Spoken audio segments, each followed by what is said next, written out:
जय भीम, नमो बुद्धाय। दोस्तों, मैं राहुल नागपाल और आप देख रहे हैं राहुल लाइव 85। आज सुबह से, और आज सुबह से क्या मैं कहूँ कि पिछले 2 दिन से, आज 17 तारीख है, 14 अप्रैल को बाबा साहब डॉक्टर बी आर अम्बेडकर का 130वां जन्मदिवस था। हम सब लोग, तमाम साथी जो हैं वो बहुत ज़्यादा बिजी थे और बिजी होने के कारण प्रोग्रामों में बिजी थे, तो पता ही नहीं चल रहा था सोशल मीडिया पे क्या चल रहा है, क्या नहीं चल रहा है, कौन आदमी क्या कह रहा है, कौन शुभकामना दे रहा है बाबा साहब को, कौन क्या बात कह रहा है। लेकिन कल से एक वीडियो जो है बड़ा वायरल हो रहा है सोशल मीडिया पर, और वायरल हो रहा है एक शख्स है, इनका नाम है जयप्रकाश मिश्रा। जयप्रकाश मिश्रा उत्तर प्रदेश के गोरखपुर डिस्ट्रिक्ट के रहने वाले हैं और जैसा मालूम हुआ है ये कोई राजनीतिक पार्टी है जिसके राष्ट्रीय अध्यक्ष हैं और उस पार्टी को ये चलाते हैं। और मैंने बहुत सारे वीडियो उनके आज दिन भर यूट्यूब पर देखे, जिन वीडियो में मैंने देखा कि बाबा साहब डॉक्टर बी आर अम्बेडकर के प्रति जो नफ़रत है, बाबा साहब डॉक्टर बी आर अम्बेडकर के प्रति जो इनके मन में घृणा है, वो कई वीडियो में देखने को मिली। उन्होंने एक 30 से 32 सेकंड का जो वीडियो वायरल हो रहा है जिसमें उन्होंने बाबा साहब डॉक्टर बी आर अम्बेडकर की फ़ोटो को फाड़ते हुए जला करके और जूते मारे हैं। उससे पहले वो कह रहे हैं कि जातिगत आरक्षण की वजह से जो हमारे बच्चों ने सुसाइड किया है उसके लिए ये एक अच्छी पहल है कि हम बाबा साहब की फ़ोटो को जलाएं और उनसे बदला लें। एक वीडियो मैंने उनका और देखा जिसमें ये श्रीमान जी कह रहे हैं कि डॉक्टर अम्बेडकर राष्ट्रद्रोही थे, वो अंग्रेज़ों के पिछलग्गू थे। उन्होंने उसमें साइमन कमीशन का जिक्र किया, उसमें उन्होंने जो आरक्षण हैं और बाबा साहब डॉक्टर बी आर अम्बेडकर जो पृथक निर्वाचक लेकर के आए थे, जिसके बदले गांधी जी और बाबा साहब के बीच में पूना पैक्ट हुआ और उसके बाद आरक्षण आया देश के अंदर, उसके बारे में कई 2-3 बात उन्होंने वहाँ पर कही। पहली बात तो मैं इस मुद्दे पर कोई बात इसलिए नहीं करना चाहता था कि मैं नहीं चाहता कि इस प्रकार के लोगों को पर वीडियो बना करके फेमस किया जाए, क्योंकि हमारा विषय नहीं है। हमारा विषय मुल्क में विचार, जो अम्बेडकर का विचार है, जो फूले अम्बेडकरी आंदोलन है, उसको मजबूत करने का है। ये कुछ एक लोग हैं जो फेमस होने के लिए 2-1 महीने में कोई ना कोई ऐसा एक वायरस टाइप ये लोग हैं जो आ जाते हैं और ये चाहते हैं कि दलित समाज के लोग आगे निकल करके आएँ और इन पर वीडियो बनाएं, जैसे हम अब भी बना रहे हैं, और इनको फेमस कर दें। 2-3 उदाहरण अगर हम पूर्व में देखें तो आप देख सकते हैं कि एक नाचने गाने वाली लड़की है सपना चौधरी, उसने एक गीत गा दिया जिसमें उसने कह दिया कि पढ़ लिख के तरक्की करगी, बोधी कौम चमारा की, अकल बेच के गधे बेच के खच्चर ले ले, होगी मौज कुम्हारा की। उस पर हमारे ही लोगों ने बहुत ज़्यादा प्रतिक्रियाएं करी। SC/ST एक्ट में मुकदमा दर्ज करा दिया, फिर बाद में उस लड़की ने सुसाइड करने का प्रयास किया, फिर वो मीडिया पर हाईलाइट हो गई, फिर वो बिग बॉस में चली गई। तो आप समझिए कि ना उस पर हम लोग FIR कराते, ना वो जहर खाती, ना वो वहाँ जा कर के फिर बिग बॉस में जाते, ना वो एक स्टार बनती। ऐसे ही दयाशंकर सिंह BJP के नेता थे उत्तर प्रदेश के अंदर, उन्होंने बहन कुमारी मायावती को अपशब्द कह दिए तो तमाम लोग हम उनके पीछे लग गए। उसके बाद में BJP ने क्या करा कि उनको हटाया, उनकी पत्नी को ले आए और ला करके उनको फिर टिकट दे दिया, MLA बना दिया, उनको मिनिस्टर बना दिया, यानी एक नेता और तैयार हो गया।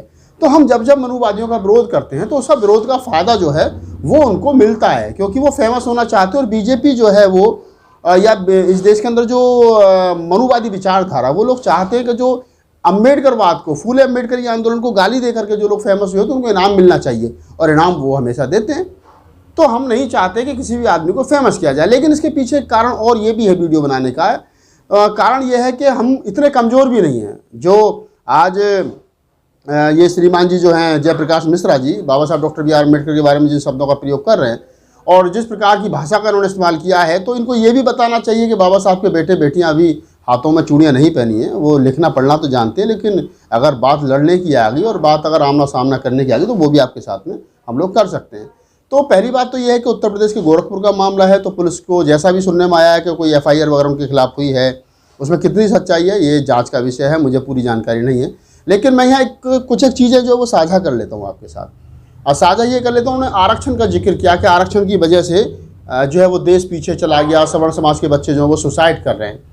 उन्होंने पहले तो वो एक आंकड़ा उनको बताना चाहिए था कि कितने सवर्ण समाज के बच्चों ने सुसाइड किया है।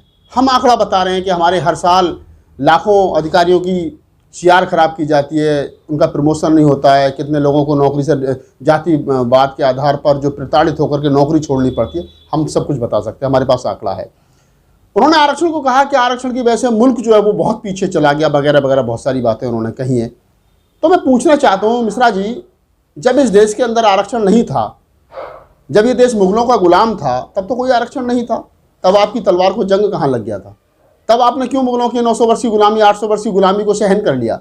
एक तरफ तो आप मुगलों की 900 वर्ष की 800 वर्ष गुलाम रहते हो, उनकी गुलामी को स्वीकार कर लेते हो, अपनी बेटियां मुगलों को दे देते हो, अपनी उनसे बेटी का आदान प्रदान कर लेते हो। उनके 2-4 लोगों के अगर मैं नाम छोड़ दूं, महाराणा प्रताप और 1-2 राजा और जिन्होंने मुगलों का सामना किया है, जिनसे जंग लड़ी अपने मान स्वाभिमान और देश की मिट्टी की रक्षा के लिए, एक आध और उदाहरण मिल सकता है। बाकी तो सब लोगों ने सर से मुड़ासा बांध करके मुगलों के राज में पानी भरने का काम किया।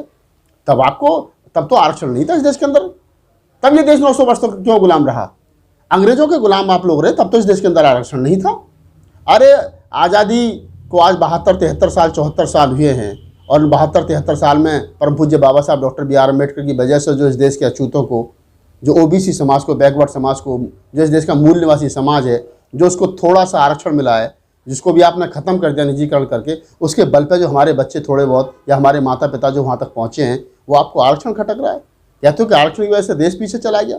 अरे आरक्षण जब से इस देश के अंदर लागू हुआ है, तब से हम लोग फौज में जाने लगे, जब से हम लोग सेनाओं में जाने लगे, जब से हम लोग सिस्टम का हिस्सा बनने लगे, तो इस देश ने तरक्की की है। 2-2, 3-3 जंगें आपने पाकिस्तान से लड़ी, वो आपने जीती, और जीती सिर्फ इसलिए जीती क्योंकि उस जंग के मैदान में इस देश का दलित और इस देश का OBC जो है वो भी मजबूती के साथ में अपने देश के लिए लड़ रहा था। ऐसा नहीं था कि सिर्फ क्षत्रिय लड़ेगा। जब क्षत्रिय लड़े तो 900 वर्ष आप मुगलों के गुलाम रहे, क्योंकि आप बिके। जब सिक्षा का अधिकार इस देश के ब्राह्मणों के अंदर रहा, तब तक आपने कोल कपोल ग्रंथ लिखे, झूठे ग्रंथ लिखे, क्योंकि आप ही लिखने वाले थे, आप ही पढ़ने वाले थे। और जब हमारे हाथ में कलम आई तो हमने भारत का संविधान लिखा, जो विश्व का सबसे बड़ा लिखित संविधान है। इस देश को लोकतंत्र दिया, जो विश्व का सबसे बड़ा लोकतंत्र है। और आप कहते हो कि आरक्षण की वजह से देश पीछे चला गया, तो आपकी सोच खराब है, और आप जैसे लोगों पर कानूनी कार्रवाई होनी चाहिए। और मैं सिर्फ इतना कह सकता हूँ कि आपने जो ये वीडियो बना करके अपनी दूषित मानसिकता का जो परिचय दिया है, ये तो मालूम है हमें कि इस देश का ब्राह्मण बाबा साहब से कितना नफरत करता है। कुछ एक ब्राह्मण हैं जो बाबा साहब से प्यार भी करते हैं, ऐसा नहीं है। सारी जाति में हर प्रकार के लोग नहीं, लोग खराब नहीं होते और सभी लोग अच्छे भी नहीं होते। लेकिन हाँ, आप जैसे लोग जरूर जो है वो ब्राह्मणों को बदनाम करने की कोशिश कर रहे हैं। इस देश के अंदर ब्राह्मण सब तो सतीश मिश्रा भी है, जो बहन कुमारी मायावती जी के चरणों में बैठ करके चरण वंदना करता है। बहुजन समाज पार्टी का बड़े नेता हैं सतीश मिश्रा जी, राज्यसभा के सांसद हैं। और तमाम में कई रितेश पांडे हैं जो BSP के बड़े नेता और BSP के प्रवक्ता हैं। हम कैसे सारे देश के ब्राह्मण को गलत कह सकते हैं? बड़े बड़े अच्छे ब्राह्मण भी हैं जिन्होंने ब्राह्मण तो भदंतनंद कौशल्यान भी थे, जो बाबा साहब डॉक्टर B.R. अम्बेडकर के साथी थे, और बौद्ध धर्म का प्रचार प्रसार उन्होंने किया। और भगवान बुद्ध और उनका धम्म, जो बाबा साहब का अंतिम धर्म ग्रंथ था, उसको उन्होंने हिंदी अनुवाद किया। ब्राह्मण तो राहुल सांकृत्यायन भी थे, जिनकी वजह से आज हमको देश के अंदर तमाम जो है ये बौद्ध साहित्य पढ़ने को मिल रहा है। तो मैं ये नहीं कहता कि ब्राह्मण गलत है, सारे ब्राह्मण गलत है, लेकिन आप जैसे ब्राह्मण जो हैं वो कहीं ना कहीं देश के ब्राह्मण को बार बार गाली दिलवाने के लिए मजबूर करते हो, बताते हो कि हमारी मानसिकता जो है वो अभी बदली नहीं है। तो आप जैसे अनपढ़ और गवार आदमी के बारे में मैं ज़्यादा तो क्या बात कर सकता हूँ, लेकिन मैं इतना जरूर कह सकता हूँ कि बाबा साहब डॉक्टर B.R. अम्बेडकर की मूर्ति को, आप फोटो को आप फाड़ दो, उसमें आग लगा दो, जूते मार दो, कुछ भी कर दो, आपके मारने से होता क्या है? अगर आपने अपनी माँ का दूध पिया है, अगर आप सही अपने माँ बाप की ओरिजिनल औलाद हैं, तो निकलिए घर से बाहर, पंचायत कीजिए, और पंचायत में इस काम को कीजिए। घर के 10x10 के कमरे में तो कोई भी कर सकता है, वीडियो बनाकर वायरल कर दे। आइए निकल करके फिर बाबा साहब के बेटे बेटियां आपको बता देंगे, सबक सिखा देंगे। और जिस संविधान को आप गाली दे रहे हो, जिस आरक्षण को गाली दे रहे हो, उसी संविधान की जो धाराएं, उसी संविधान का जो कानून है, वो कानून ही आपको जेल से बाहर। बाबा साहब डॉक्टर B.R. अम्बेडकर इस मुल्क के अंदर नहीं है, लेकिन उनका द्वारा लिखित संविधान इस देश के अंदर है मिश्रा जी, जो आपको जेल की सलाखों के तक पीछे तक पहुँचाने के लिए काफ़ी है। तो मैं अपने तमाम जो हमारे नौजवान हैं, मैंने आज देखा बहुत सारे वीडियो वायरल हुए हैं, तमाम लोग गुस्से में हैं, मैं उनसे कहता हूँ कि गुस्सा मत कीजिए, ऐसे लोगों को इग्नोर करने का काम कीजिए। आप ज़्यादा इन लोगों को हमें तवज्जो नहीं देना चाहिए, ज़्यादा सीरियस नहीं लेना चाहिए। ये लोग सीरियस लेने के लायक भी नहीं है। क्या सीरियस लेना इन लोगों को?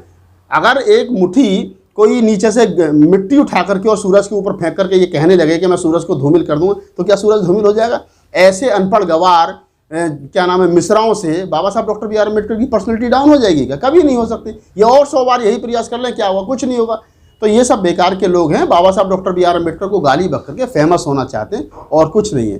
बस मेरा इस वीडियो को बनाने का दो ही मकसद थे। एक तो ये कि आरक्षण के ऊपर जो उन्होंने उंगली उठाई है, ताकि उनको ये बता सकूं कि आरक्षण इस देश की समस्या नहीं है, समस्या इस देश की है जो है जातिवाद। तो आप कास्टलेस सोसाइटी बनाइए, जाति विहीन समाज बनाइए। और दूसरा उद्देश्य ये था कि मेरे समाज के लोग जो अम्बेडकरवादी लोग जो गर्म हो रहे हैं बहुत ज़्यादा गुस्से में, आप गुस्सा मत कीजिए। ऐसे लोगों को ज़्यादा गंभीरता से हम लोगों को नहीं लेना चाहिए। अगर आपको हमारा वीडियो अच्छा लगे तो उसको लाइक कीजिए, शेयर कीजिए, कमेंट्स कीजिए, हमारे चैनल को सब्सक्राइब कीजिए। मैं राहुल नागपाल आपसे लेता हूँ विदा। जय भीम, नमो।